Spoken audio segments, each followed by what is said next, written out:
ನೋಡಿ ಒಂದ್ಸರಿ ತೋರಿಸ್ತೀನಿ, ಟ್ರೈ ಮಾಡ್ತೀನಿ. ಕಾಣುತ್ತೋ ಇಲ್ಲ ನನಗೆ ಗೊತ್ತಿಲ್ಲ. ಓಕೆ, ಪ್ರಾಬಬ್ಲಿ ನಿಮಗೆ ಗೊತ್ತಾಗ್ತಾ ಇದೆ ಅನ್ಕೊಂತೀನಿ. ನೋಡಿ ಫಿರಂಗಿ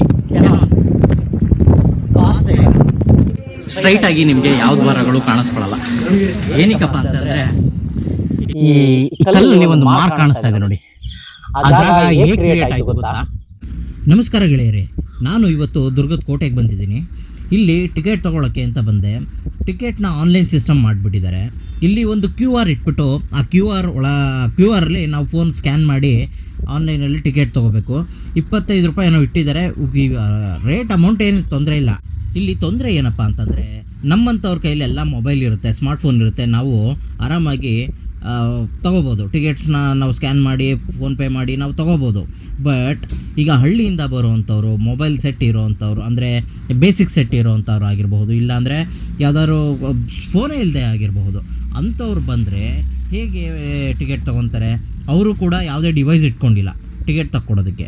ಆದರೆ ನಮಗೆ ನಾವೇ ಟಿಕೆಟ್ ತೊಗೋಬೇಕು ಅಂದರೆ ಇದು ಯಾವ ರೀತಿ ಎಷ್ಟು ಸರಿ ಎಷ್ಟು ಇದು ಅಂತ ನನಗಂತೂ ಅರ್ಥ ಆಗ್ತಾಯಿಲ್ಲ. ಓಕೆ, ಅದೆಲ್ಲ ತೊಗೊಂಡು ನಾವು ಒಳಗೆ ಬಂದ್ವಿ. ಈಗ ದುರ್ಗದ ಕೋಟೆ ಒಳಗಡೆ ಇದ್ದೀವಿ. ಇವತ್ತು ನಾವು ಏನೇನು ಎಕ್ಸ್ಪ್ಲೋರ್ ಮಾಡ್ತೀವಿ ಅಂತ ಹೇಳ್ತೀನಿ. ಫಸ್ಟು ನಾನು ಇವತ್ತು ನಿಮಗೆ ಆ ಜೈಲ್ ಅನ್ನೋದನ್ನು ತೋರಿಸ್ಬೇಕು ಅಂತ ಅಂದ್ಕೊಂಡಿದ್ದೀನಿ. ಎರಡನೇದು ಕುದುರೆ ಹೆಜ್ಜೆ ಹತ್ತಿ ಇಳಿದು ನಾನು ತೋರಿಸ್ಬೇಕು. ಇಳಿಯೋ ಜಾಗದಲ್ಲಿ ಆನೆ ಹತ್ತಿ ಇಳಿತಾ ಇತ್ತು ಅಂತ ಏನೋ ಹೇಳ್ತಾರೆ. ಅದು ಎರಡು ಜಾಗನೂ ನಾನು ನಿಮಗೆ ತೋರಿಸ್ಬೇಕು ಅಂತ ದುರ್ಗದ ಕೋಟೆಗೆ ಬಂದಿದ್ದೀನಿ. ಇಲ್ಲಿರುವಂತಹ ಪ್ರತಿಯೊಂದು ಕಲ್ಲು ಕೂಡ ಇಲ್ಲಿದ್ದಂಥ ಜಾಗದಿಂದನೇ ತಗೊಂಡು ತಯಾರಿಸಿರೋದು. ಇಲ್ಲಿದ್ದಂಥ ಬಂಡೆ ಕಲ್ಲುಗಳನ್ನ ಕ್ಲೀನಾಗಿ ಇಟ್ಕೆ ಥರ ಅವರು ಪ್ರಿಪೇರ್ ಮಾಡಿದ್ದಾರೆ. ಇಲ್ಲೇ ಉಳಿ ಸುತ್ತಿಗೆ ಎಲ್ಲ ತೊಗೊಂಡು ಒಡೆದು ಒಂದೊಂದು ಕಲ್ಲನ್ನು ಕೂಡ ಇಲ್ಲೇ ಅವರು ತಯಾರಿಸಿರೋದು. ಹಾಗೆ ಇಲ್ಲಿ ಪ್ರತಿಯೊಂದು ಕಲ್ಲನ್ನು ಅಂದರೆ ಗೋಡೆ ಕಟ್ಟೋದಕ್ಕೆ ಅವರು ಇಂಟರ್ಲಾಕ್ ಸಿಸ್ಟಮ್ನ ಯೂಸ್ ಮಾಡಿದ್ದಾರೆ. ಆದ್ದರಿಂದ ಈ ಯಾವುದೇ ಗೋಡೆನೂ ಇಲ್ಲಿ ಅಳ್ಳಾಡ್ಸೋಕ್ಕಾಗೋದಿಲ್ಲ. ಎಷ್ಟೆಷ್ಟೋ ಶತಮಾನಗಳಾದ್ರೂ ಇಲ್ಲಿ ಒಂದೇ ಒಂದು ಚೂರು ಗೋಡೆ ಬಿದ್ದಿರೋದಾಗಲಿ ಉರುಳಿರೋದಾಗಲಿ ಆಗಿಲ್ಲ ಇಲ್ಲಿ.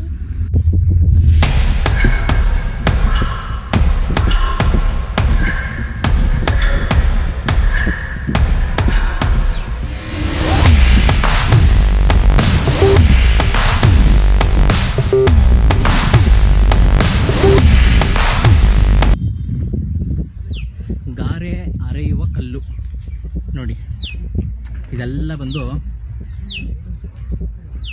ಮದ್ದುಗುಂಡು ತಯಾರಿಸೋದಕ್ಕೆ ಕೆಲವೊಂದು ಕಲ್ಲುಗಳಲ್ಲಿ ಅರ್ದು ಮದ್ದುಗುಂಡಿಗೆ ತಯಾರಿಸ್ತಾ ಇದ್ರಂತೆ. ಗಾರೆ ಅರೆಯುವ ಕಲ್ಲು.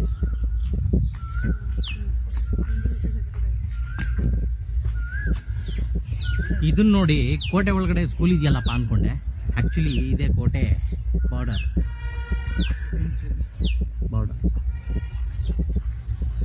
ನಿಮ್ಮ ಮನೇಲಿ ರಾಗಿ ಬೀಸೋ ಕಲ್ಲು ಎಷ್ಟು ದೊಡ್ಡದು ನೋಡಿರ್ಬೋದು ನೋಡ್ರಿ, ಆದರೆ ಇಲ್ಲಿ ಸಿಕ್ಕಾಬಟ್ಟೆ ದೊಡ್ಡದಿದೆ. ಇದಕ್ಕಿನ್ನೂ ದೊಡ್ಡದು ತೋರಿಸ್ತೀನಿ ಬನ್ನಿ. ಕೋಟೆ ಒಳಗಡೆ ಒಂದು ನಾಯಿನು ಎಂಟ್ರಿ ಬಿಡ್ತಾರೆ. ಎಂಟ್ರಿ ಫೀಸ್ ತಗೊಂಡ್ರೆ ನನಗೆ ಗೊತ್ತಿಲ್ಲ, ಅದಕ್ಕೆ ಹೇಳೋದಕ್ಕೆ ನಾಚಿಕೆ ಬನ್ರಿ ಹೋಗೋಣ. ಇದೇ ನೋಡಿ ರುಬ್ಬುವ ಯಂತ್ರ. ಈಗ ನೀವು ಫ್ಲೋರ್ ಮಿಲ್ಗಳಿಗೆ ಹೋಗಿ ನೋಡಿರಬಹುದು. ಇದು ಹಳೆ ಕಾಲದಲ್ಲಿ ಮನುಷ್ಯರುಗಳೇ ರುಬ್ಬಿ ಮಾಡ್ತಿದ್ದಂಥ ಮದ್ದುಗುಂಡಿಯ ತಯಾರಿ ಘಟಕ.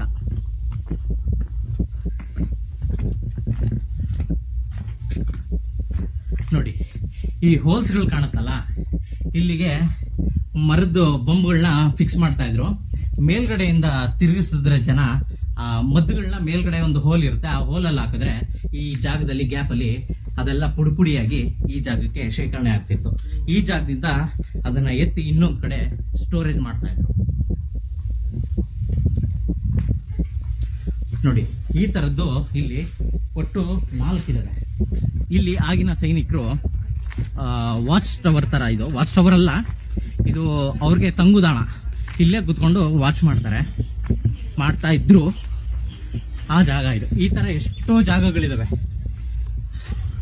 ಸೈನಿಕರು ಇಲ್ಲಿ ಕುತ್ಕೊಂಡು ಕೋಟೆ ಕಾಯ್ತಿದ್ದು ಜಾಗ ಇದು. ಒಳಗಡೆ ಹೋಗ್ಬೋದು, ಈ ಕಡೆಯಿಂದ ಹೋಗೋಣ.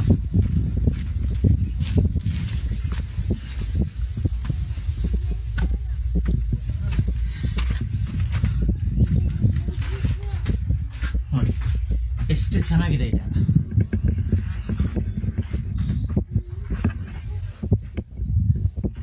ಬುಸ್ ಬುಸ್ ಅಂತ ಇದೆ, ಏನೋ ಹಾವು ಇದೆಯೋ ಏನೋ ಗೊತ್ತಿಲ್ಲ. ಬುಸ್ ಅಂತೂ ಒಂದ್ಸರಿ ಯಾವುದಕ್ಕೂ ಹೊಲ್ಟು ಬಿಡವು.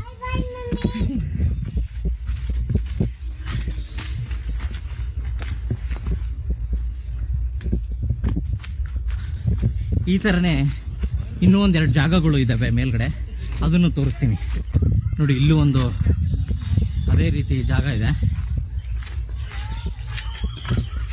ಇಲ್ಲಿ ಸೈನಿಕರು ಕೂತ್ಕೊಂಡು ವಾಚ್ ಮಾಡೋ ಜಾಗ ಇದುವೆ.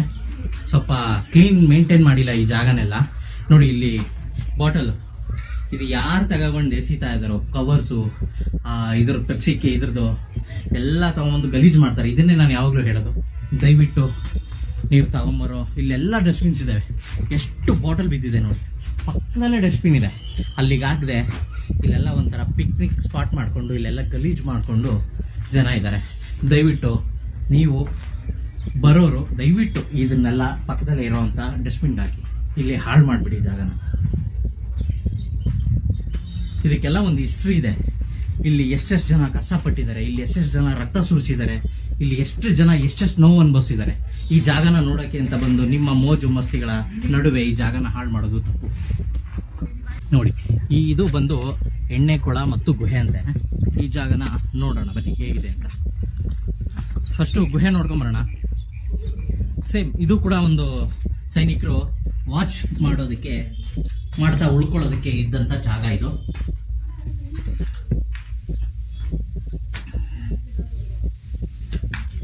ತುಂಬಾ ಚೆನ್ನಾಗಿದೆ.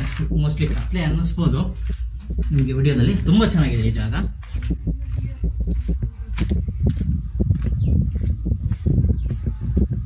ಇದರಲ್ಲಿ ನೀರು ತುಂಬಿಬಿಟ್ಟಿದ್ದಾರೆ, ಮಳೆಯಿಂದ ನೀರು ತುಂಬಿದೆ ನೋಡಿ. ಇದು ಕೂಡ ಇದು ಚಿಕ್ಕ ಕೊಳ, ಆ ಕಡೆ ಇನ್ನೊಂದು ದೊಡ್ಡ ಕೊಳ ಇದೆ, ಅದನ್ನು ತೋರಿಸ್ತೀನಿ. ಎರಡು ಬಂದು ತುಪ್ಪದ ಕೊಳ.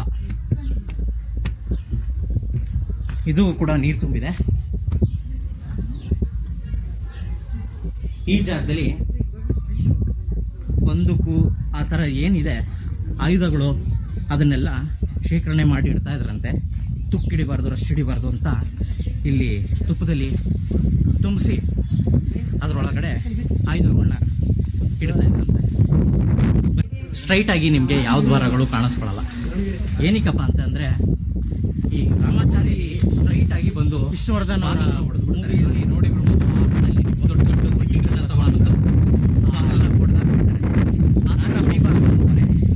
ಅವರು ಎಲ್ಲಾ ದ್ವಾರಗಳು ಆ ಫಿಲಮ್ ಅಲ್ಲಿ ನೋಡಿರ್ತೀರಾ. ಸ್ಟ್ರೈಟ್ ಆಗಿ ಮಾಡ್ತೇನೆ, ಕ್ರಾಸ್ ಆಗಿ ಅದೇ ಜಾಗ ಇದು. ಆನೆಗಳು ಬೇಗ ಸ್ಪೀಡಾಗಿ ಬಂದು ಗುದ್ದಬಾರ್ದು, ಹಾಗೆ ದೊಡ್ಡ ತಿಮ್ಮಿಗಳನ್ನ ತಗೊಂಡ್ಬಂದು ಹೊಡೆಯೋದಕ್ಕೂ ಆಗಬಾರ್ದು. ಅದಕ್ಕೇನೆ ಎಲ್ಲ ದ್ವಾರಗಳು ಕ್ರಾಸ್ ಆಗಿ ಮಾಡಿರೋದು. ಈ ರಾಮಾಚಾರಿ ವಿಷ್ಣುವರ್ಧನ್ ಅವರ ಮೂವಿಯಲ್ಲಿ ನೋಡಿಬಿರ್ಬೋದು. ಆ ಹಾಡಲ್ಲಿ ನೀವು ಒಂಟಿಕಲ್ ಬಸವ ಅಂತ, ಆ ನಾಗರಹಾವು ಫಿಲಮ್, ಸಾರಿ ರಾಮಾಚಾರಿ ಅಲ್ಲ, ಆ ಫಿಲಮಲ್ಲಿ ನೋಡಿರ್ತೀರ ಹಾಡಲ್ಲಿ. ಅದೇ ಜಾಗ ಇದು. ಬನ್ನಿ ಬಸವನ್ನು ತೋರಿಸ್ತೀನಿ.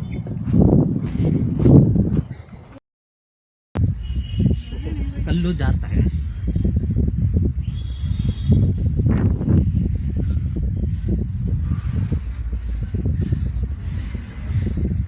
ಇದೇ ಒಂಟಿಕಲ್ ಬಸವ. ಈ ಒಂಟಿಕಲ್ ಬಸವ ಏನ್ ನೋಡ್ತಾನೆ ಅಂತಂದ್ರೆ ನೋಡಿ ತೋರಿಸ್ತೀನಿ. ಇಲ್ಲಿ ಇಡೀ ಚಿತ್ರದುರ್ಗನೇ ಕಾಣುತ್ತೆ.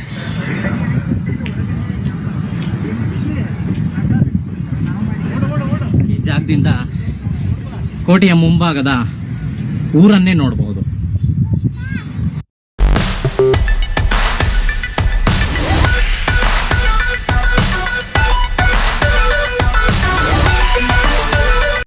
ಬನ್ನಿ, ಇವತ್ತು ನಾನು ನಿಮಗೆ ಈ ಚಿತ್ರದುರ್ಗದ ಕೋಟೆಯಲ್ಲಿರುವ ಬಂದಿಖಾನೆಯನ್ನು ತೋರಿಸ್ತೀನಿ.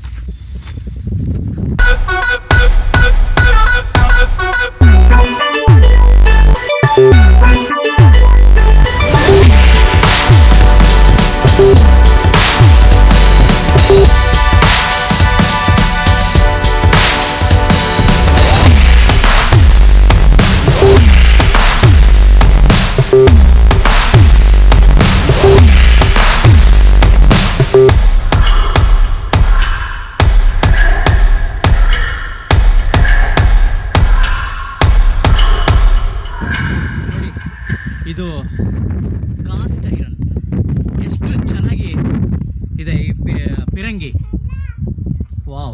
ಕೆನಾನ್ ಏನ್ ಚೆನ್ನಾಗಿದೆ. ಇದೆ ನೋಡಿ ಬಂದಿಖಾನೆ, ಡಾರ್ಕ್ ರೂಮ್ ಅಂತ ಕರೀತಾರೆ.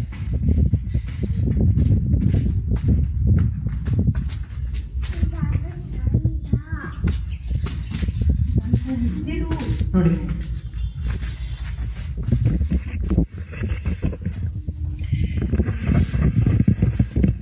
ಇದು ಡಾರ್ಕ್ ರೂಮ್ ನ ಎಂಟ್ರಿ. ಈ ಜಾಗದಲ್ಲಿ ಇವಾಗ ಗ್ರಿಲ್ ಹಾಕಿ ಕ್ಲೋಸ್ ಮಾಡಿದ್ದಾರೆ. ಬಟ್ ಜನಗಳು ಇಲ್ಲೂ ಕೂಡ ತುಂಬಾ ಜನ ಏನೇನೇನೋ ಬರೆದು ಜಾಗನ ಹಾಳು ಮಾಡ್ತಾ ಇದ್ದಾರೆ. ಆದ್ರಿಂದ ಇವರು ಗೇಟ್ ಲಾಕ್ ಮಾಡಿ ಕ್ಲೋಸ್ ಮಾಡಿದ್ದಾರೆ ಅನ್ಕೊಂತೀನಿ. ಬಟ್ ಜಾಗ ಮಾತ್ರ ತುಂಬಾ ಚೆನ್ನಾಗಿದೆ. ಜೈಲು ಹೇಗಿದೆ ಅಂತ ಆ ಕಡೆ ಒಂದು ವಿಂಡೋ ಇದೆ, ಅದರಲ್ಲಿ ನಾನು ತೋರಿಸ್ತೀನಿ, ನೋಡೋಣ.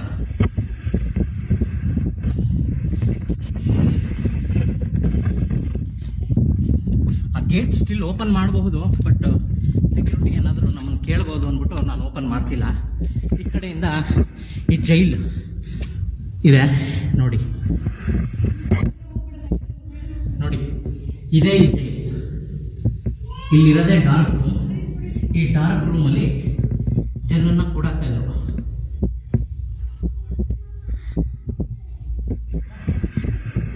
ಯಾರೇ ತಪ್ಪು ಮಾಡಿದ್ರು ಇಲ್ಲಿ ಕೂಡಾಕ್ತಾರೆ ಪ್ರಾಬಬ್ಲಿ. ಈ ಜಾಗದಲ್ಲಿ ನಮ್ಮ ಸೈನಿಕರು ಯಾವ ರೀತಿ ವಾಚ್ ಮಾಡ್ತಾ ಇದ್ರು, ಆ ಜಾಗ ಯಾವುದು ಅಂತ ನೋಡೋಣ ಬನ್ನಿ. ಈಗ ಈ ವ್ಯೂ ಸ್ಪಾಟ್ ನೋಡೋಣ ಬನ್ನಿ. ಇದೊಂದು ವ್ಯೂ ಸ್ಪಾಟ್ ಅಂತ ನಮಗೆ ಇವಾಗ ಅನ್ಸುತ್ತೆ, ಬಟ್ ಆಗಿನ ಕಾಲದಲ್ಲಿ ಈ ಜೈಲ್ ಮೇಲ್ಗಡೆ ಇದು ಬಂದು ವಾಚ್ ಟವರ್. ಯಾರೇ ಎನಿಮೀಸ್, ಹೈದರಾಲಿ ಆಗಿರ್ಬೋದು, ಬ್ರಿಟಿಷ್ ಆಗಿರ್ಬೋದು, ಯಾರೇ ಆಗಲಿ ಎನಿಮೀಸ್ ಯಾವ ಕಡೆಯಿಂದ ಅಟ್ಯಾಕ್ ಮಾಡಿದ್ರು ಈ ಜಾಗಗಳಲ್ಲಿ ನಿಂತ್ಕೊಂಡು 360 ಡಿಗ್ರಿ ಎಲ್ಲ ಕಡೆನೂ ನೋಡ್ಬೋದು. ಎಲ್ಲ ಕಡೆನೂ ನೋಡಿ ಅವ್ರನ್ನ ಶೂಟ್ ಮಾಡ್ತಾ ಇದ್ರು. ಈ ಜಾಗ ನೋಡಿ ಒಂದ್ಸರಿ ಹೇಗೆ ಕಾಣುತ್ತೆ ಅಂತ.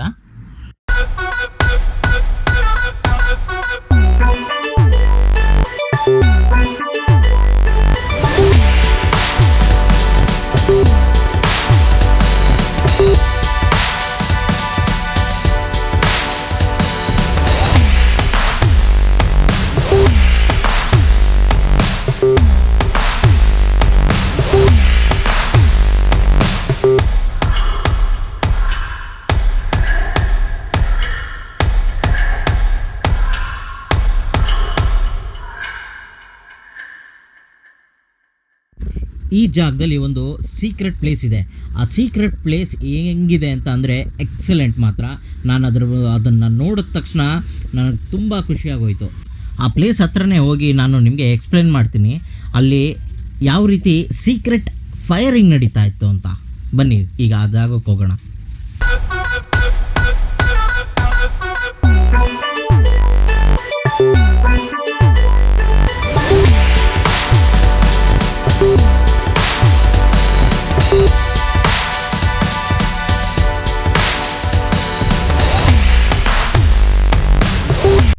ನೋಡಿ ಇದೇ ಆ ಸ್ಪಾಟ್. ಈ ಸ್ಪಾಟ್ನಲ್ಲಿ ನಮ್ಮ ಸೈನಿಕರು ಬಂದು ಈ ಜಾಗದಲ್ಲಿ ನಿಂತ್ಕೊಂಡು ಹೊರಗಡೆಯಿಂದ ಬರುವಂತ ಎನಿಮೀಸ್ನ, ಬ್ರಿಟಿಷರನ್ನ ತಡೆಯೋಕೆ ಅಂತ ಮಾಡಿರೋ ಈ ಸ್ಪಾಟ್ ಅದು. ಏನಕ್ಕೆ ಹೆಂಗಪ್ಪ ಅಂತಂದ್ರೆ ಇಲ್ಲಿ ನಿಮ್ಗೆ ದೊಡ್ಡ ಹೋಲ್ ಕಾಣ್ತಾ ಇದೆ ನೋಡಿ. ಈ ಹೋಲಲ್ಲಿ ಒಳಗಡೆ 3 ಪೋರ್ಷನ್ ಮಾಡಿದ್ದಾರೆ. ಆ 3 ಪೋರ್ಷನ್ ಅಲ್ಲಿ 2 ಪೋರ್ಷನ್ ಒಂದು ಜಾಗ, ಇನ್ನೂ ಒಂದು ಪೋರ್ಷನ್ ಒಂದು ಜಾಗ, ಮತ್ತೆ ಈ ಉದ್ದನೆ ಈ ಹೋಲಲ್ಲಿ ಇನ್ನೊಂದು ಜಾಗ ಕಾಣಿಸುತ್ತೆ. ಯಾರೇ ಬಂದು ಕೋಟೆ ಎಂಟ್ರಿ ಕೊಟ್ರು ಇಲ್ಲಿಂದ ಶೂಟ್ ಮಾಡ್ಬೋದು. ಇಲ್ಲ ಈ ಕೈದಿ ಬಂದಿಖಾನೆ ಇಲ್ಲಿಗೆ ಬಂದ್ರು, ಈ ಎಂಟ್ರಿಗೆ ಬಂದ್ರು ಇಲ್ಲಿ ಶೂಟ್ ಮಾಡ್ಬೋದು. ಆ ತರ ಒಂದು ಸ್ಪಾಟ್ ನ ಇವ್ರು ಮಾಡಿದ್ದಾರೆ. ಇಲ್ಲಿ ಏನಕ್ಕಪ್ಪ ಇಷ್ಟು ಚಿಕ್ಕದಾಗಿ ಜಾಗ ಮಾಡಿದ್ದಾರೆ ಅಂದ್ರೆ ಈ ಜಾಗದಿಂದ ಇವ್ರಿಗೆ ಕ್ಲಿಯರ್ ವ್ಯೂ ಸಿಗುತ್ತೆ. ಬಟ್ ಆಪೋಸಿಟ್ ಹೊರಗಡೆ ಎನಿಮೀಸ್ಗೆ, ಹೊರಗಡೆ ನಿಂತವ್ರಿಗೆ ಈ ಜಾಗದಲ್ಲಿ ಯಾರಿದ್ದಾರೆ ಏನು ಎತ್ತ ಅಂತ ಗೊತ್ತೇ ಆಗೋದಿಲ್ಲ. ಆ ತರ ಒಂದು ಪ್ಲಾನ್ ಮಾಡಿ ಆಗಿನ ಕಾಲದಲ್ಲೇ ಅವರು ಮಾಡಿರುವಂತಹ ಈ ಸೀಕ್ರೆಟ್ ಜಾಗ ಇದು. ಈ ಹೋಲ್ಸ್ ಗಳಲ್ಲಿ 3 ರಿಂದ 4 ಜಾಗಗಳನ್ನ ನಾವು ನೋಡಬಹುದು. ಆ ಜಾಗದಲ್ಲಿ ಯಾರೇ ಎಂಟ್ರಿ ಕೊಟ್ರು ಎನಿಮೀಸು ಇಲ್ಲಿಂದ ಫೈರ್ ಮಾಡಿ ಸಾಯಿಸ್ತಾ ಇದ್ರು. ಬನ್ನಿ ಒಳಗಡೆ ಟ್ರೈ ಮಾಡ್ತೀನಿ, ಕ್ಯಾಮ್ರಾ ಒಳಗಡೆ ಕಳಿಸಿ ನೋಡೋಣ ಅನ್ನೋದಕ್ಕೆ. ನೋಡಿ ಇದೊಂದು ಪೋರ್ಷನ್ ಅಲ್ಲಿ ಒಂದು ವ್ಯೂ ಕಾಣುತ್ತೆ. ಹಾಗೆ ಅಕ್ಕಪಕ್ಕ ಇರೋ ಈ 2 ಪೋರ್ಷನ್ಗಳಲ್ಲಿ ಇನ್ನೊಂಥರ ಬೇರೆ ಬೇರೆ ಜಾಗಗಳು ಕಾಣುತ್ತೆ ನಮಗೆ. ಯಾವುದೇ ಸ್ಪಾಟ್ ಇಂದನು ಕೋಟೆಗೆ ಎಂಟ್ರಿ ಕೊಟ್ರೆ ಈ ಜಾಗದಿಂದ ಅವರು ಕಾಣಿಸ್ಕೋತಾ ಇದ್ರು. ಈ ಜಾಗದಿಂದ ನಮ್ಮ ಸೈನಿಕರು ಫೈರ್ ಮಾಡ್ತಾ ಇದ್ರು. ಮತ್ತು ಇನ್ನೊಂದು ಏನಪ್ಪಾ ಅಂದ್ರೆ ಇದು ಪ್ರತಿ ಒಂದು ಹೋಲು ಕೂಡ ಸ್ಟ್ರೈಟ್ ಇಲ್ಲ, ಬಂದು ಕರ್ವ್ ಇದೆ, ಸ್ವಲ್ಪ ಕರ್ವ್ ಆಗುತ್ತೆ. ಆದ್ರಿಂದ ಹೊರಗಡೆಯಿಂದ ಈ ಜಾಗದಲ್ಲಿ ಸೈನಿಕರು ಕಾಣಿಸ್ತಾನೆ ಇರಲಿಲ್ಲ. ಈ ಕಡೆಯಿಂದ ಆ ಹೊರಗಡೆಯಿಂದ ಬರೋ ಎನಿಮೀಸ್ಗಳು ಕಾಣಿಸ್ತಾ ಇದ್ರು. ಇದೇ ಜಾಗನ ನಾನು ಹೊರಗಡೆಯಿಂದನೂ ನಿಮ್ಗೆ ಒಂದ್ಸರಿ ತೋರಿಸ್ತೀನಿ, ಅವಾಗ ನಿಮ್ಗೆ ಇನ್ನೂ ಒಂದ್ ಸ್ವಲ್ಪ ಕ್ಲಾರಿಟಿ ಸಿಗುತ್ತೆ. ಹಾಗೆ ಈ ಜಾಗನ ಯಾವತ್ತೂ ಕೂಡ ಇಲ್ಲಿ ಬಂದ್ರೆ, ಕೋಟೆಗೆ ಬಂದ್ರೆ ಈ ಪ್ಲೇಸ್ಗೆ ಬಂದು ಇದೊಂದು ಜಾಗನ ನೋಡಿ, ಈ ಜಾಗದಿಂದ ಯಾವ ರೀತಿ ಫೈರ್ ಮಾಡ್ತಿದ್ರು ಅದನ್ನ ತಿಳ್ಕೊಳ್ಳಿ. ಮತ್ತೆ ಆ ಕಾಲದಲ್ಲೇ ಈ ತರ ಒಂದು ಏನಪ್ಪಾ ಅಂದ್ರೆ ಒಂದು ತಲೆ ಉಪಯೋಗಿಸಿ ಫೈರಿಂಗ್ ಮಾಡ್ತಿದ್ರು ಅಂದ್ರೆ ಅದು ಸೂಪರ್ ತಾನೆ. ಆ ಸ್ಪಾಟ್ ಇಂದ ನೋಡಿದ್ದಾಯ್ತು. ಈಗ ಕೆಳಗಡೆ ಬಂದಿದ್ದೀನಿ, ಅಂದ್ರೆ ಜೈಲ್ ಮುಂಭಾಗದಲ್ಲಿ ನಿಂತಿದ್ದೀನಿ. ಈ ಜಾಗದಲ್ಲಿ ಯಾವುದೇ ಸೈನಿಕರು ಎಂಟ್ರಿ ಕೊಟ್ರು ಈ ಜಾಗದ ವ್ಯೂ ಕೂಡ ಅಲ್ಲಿ ಕಾಣ್ತಿತ್ತು. ಈ ಎಂಟ್ರೆನ್ಸ್ ಗೆ ಯಾವುದೇ ಕೈದಿ ಬಂದ್ರು ನೋಡಿ, ಅಲ್ಲಿ ಮೇಲ್ಗಡೆ ಕಾಣಿಸ್ತಾ ಇದೆ ನೋಡಿ ಓಪನಿಂಗು, ಆ ಹೋಲ್ ಇಂದ ರೈಫಲ್ ಅಲ್ಲಿ ಶೂಟ್ ಮಾಡ್ಬಿಡ್ತಾ ಇದ್ರು. ಹಾಗೆ ಇಲ್ಲಿ ಇನ್ನೊಂದೇನಪ್ಪಾ ಅಂತಂದ್ರೆ, ಇಲ್ಲಿ ಎಲ್ಲಾ ಜಾಗನು ಒಂದೇ, ಅಂದ್ರೆ ಎಲ್ಲಾ ಹೋಲ್ಸ್ ಏನಿದೆ ಎಲ್ಲಾನು ಒಂದೇ ಸ್ಪಾಟ್ಗೆ ವ್ಯೂ ಕಾಣಲ್ಲ. ಈ ವಿಡಿಯೋದಲ್ಲಿ ನಿಮ್ಗೆ ತೋರಿಸ್ತಾ ಹೋಗ್ತೀನಿ ನಾನು ಯಾವ ರೀತಿ ಕ್ಯಾಮ್ರಾ ಮೂವ್ಮೆಂಟ್ ಮಾಡ್ತೀನಿ, ನಿಮ್ಗೆ ಮೇಲ್ಗಡೆ ಆ ಹೋಲ್ಸ್ ಗಳಲ್ಲಿ ಕ್ಲಿಯರ್ ಆಗಿ ಕಾಣಿಸ್ತಾ ಹೋಗುತ್ತೆ. ಆ ಜಾಗದಲ್ಲಿ ಆ ಪ್ಲೇಸ್ಗಳನ್ನ ಅವರು ಏಮ್ ಮಾಡ್ತಾ ಇದ್ರು ಅನ್ನೋದಕ್ಕೆ. ಮತ್ತೆ ಇಲ್ಲಿರೋ ಚಿಕ್ಕ ಹೋಲ್ಗಳು ಏನಿದೆ ಅದು ಅಲ್ಲಿ ಹೊರಗಡೆ ಬಾರ್ಡರ್ ಇದೆ, ಆ ಬಾರ್ಡರ್ ಒಳಗಡೆ ಯಾರು ಬರ್ತಾರೆ ಅಂದ್ರೆ ಗೋಡೆ ಹತ್ತಿ ಯಾರು ಪ್ರಯತ್ನ ಪಡ್ತಾರೆ ಅವ್ರನ್ನ ಹೊಡೆಯೋದಕ್ಕೆ ಯೂಸ್ ಮಾಡ್ತಾ ಇದ್ರು. ಈ ದೊಡ್ಡ ಹೋಲ್ಸ್ ಗಳು ಏನೇನಿದೆ ಅದು ಬಂದು ಈ ಎಂಟ್ರೆನ್ಸ್ ಗೆ ಯಾರ್ಯಾರು ಬರ್ತಾರೆ ಅವ್ರನ್ನ ಏಮ್ ಮಾಡಿ ಶೂಟ್ ಮಾಡ್ತಾ ಇದ್ರು. ಬನ್ನಿ ಈಗ ಆ ಬಾರ್ಡರ್ ಒಂದು ನೋಡ್ಕೊಂಡ್ ಬರೋಣ. ಆ ಬಾರ್ಡರ್ ಬಂದು ಇಲ್ಲೇ ಇರೋದು, ಇಲ್ಲಿಂದ ಸ್ಟಾರ್ಟ್ ಆಗುತ್ತೆ ಬಾರ್ಡರ್. ಇದು ಬಂದು ವಾಲ್. ಈ ವಾಲ್ ನ ಯಾರೇ ಕ್ಲೈಮ್ ಮಾಡೋದಕ್ಕೆ ಟ್ರೈ ಮಾಡಿದ್ರೆ ನೋಡಿ ಇಲ್ಲೇ ಈ ವಾಲ್ ನ ಯಾರೇ ಟ್ರೈ ಮಾಡಿದ್ರು ಹತ್ತೋದಕ್ಕೆ, ಆವಾಗ ಹತ್ತಿದ ತಕ್ಷಣನೇ ಅವ್ರಿಗೆ ಗೊತ್ತಾಗೋಗ್ತಾ ಇತ್ತು.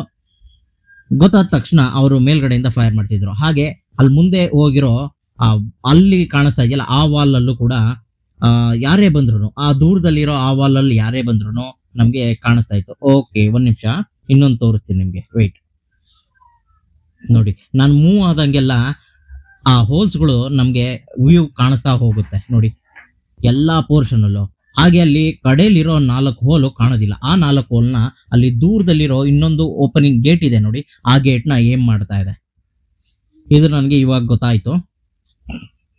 ಓಕೆ, ಆ ಗೇಟ್ ನ ಅದು ಅಲ್ಲಿ ಯಾರೇ ಬಂದ್ರು, ಆ ಗೇಟ್ ಹತ್ರ ಯಾರೇ ಬಂದ್ರು ನೋಡಿ, ಆ 2 ಗೇಟ್ ಇದೆಯಲ್ಲ ಆ 2 ಗೇಟ್ ಹತ್ರ ಯಾರೇ ಬಂದ್ರು ಈ 4 ಹೋಲು, ಈ ಕಡೆ 2 ಹೋಲು, ಈ ಕಡೆ ಗೇಟು, ಇನ್ನೊಂದು ಆ ಕಡೆ ಇರೋ 2 ಹೋಲು, ಆ ಕಡೆ ಗೇಟು, ಅದನ್ನ ಏಮ್ ಮಾಡ್ತಾ ಇದ್ರು. ಇಲ್ಲಿ ನೋಡಿ ಮಾನಸ ನೋಡಿ ಏನೋ ಇದ್ ಮಾಡ್ತಾ ಇದಾರೆ, ಕೋಟೆ ಹತ್ತಕ್ ನೋಡ್ತಾ ಇದಾರೆ ನಿಮ್ ತರ. ಈ ಜೈಲ್ ನ ಮುಂಭಾಗ ಬಂದು ಇಲ್ಲೂ ಒಂದು ಪಿರಂಗಿ ಕೆನಾನ್ ಇಟ್ಕೊಂಡಿದ್ದಾರೆ. ಈ ಕೆನಾನ್ ಏನಪ್ಪಾ ಅಂದ್ರೆ ಈ ಸಿಟಿ ಎಂಟ್ರಿ ಅಂದ್ರೆ ಹಳ್ಳಿಯ ಕೋಟೆಯ ಮುಂಭಾಗದ 2 ದ್ವಾರಗಳ ಬಿಟ್ಟು ಮುಂಭಾಗಕ್ಕೆ ಯಾವುದೇ ಬ್ರಿಟಿಷರ್ ಬಂದ್ರು ಈ ಪಿರಂಗಿಯಿಂದ, ಈ ಕೆನಾನ್ ಇಂದ ಫೈರ್ ಮಾಡ್ತಾ ಇದ್ರು. ಹಾಗೆ ಈ ಕೋಟೆಯ ಮುಂಭಾಗ ಇನ್ನೂ 2 ದ್ವಾರಗಳಿದಾವೆ. ಆ ದ್ವಾರ ಬಂದು ಈಗ ಸಿಟಿ ಡೆವಲಪ್ ಆಗ್ತಾ ಆ ದ್ವಾರಗಳು ಸಿಟಿ ಒಳಗಡೆ ಉಳ್ಕೊಂಡಿದಾವೆ.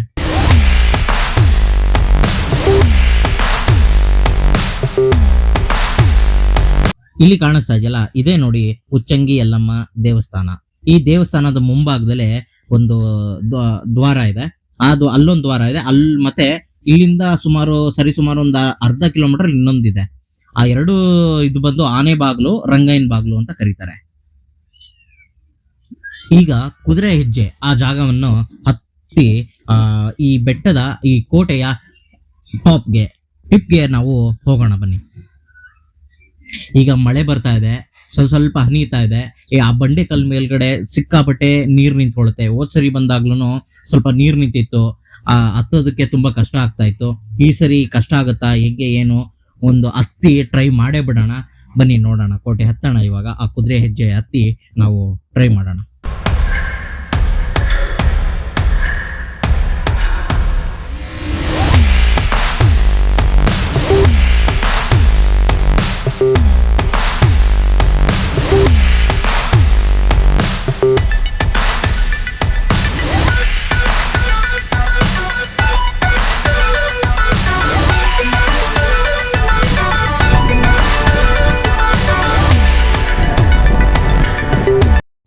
ಈ ಬಂಡೆ ಕಲ್ಲಿದೆಯಲ್ಲ, ಈ ಕಲ್ಲಲ್ಲಿ ಒಂದು ಮಾರ್ಕ್ ಕಾಣಿಸ್ತಾ ಇದೆ ನೋಡಿ. ಆ ಜಾಗ ಹೇಗೆ Thank you for watching. Like, subscribe, and please click the bell icon.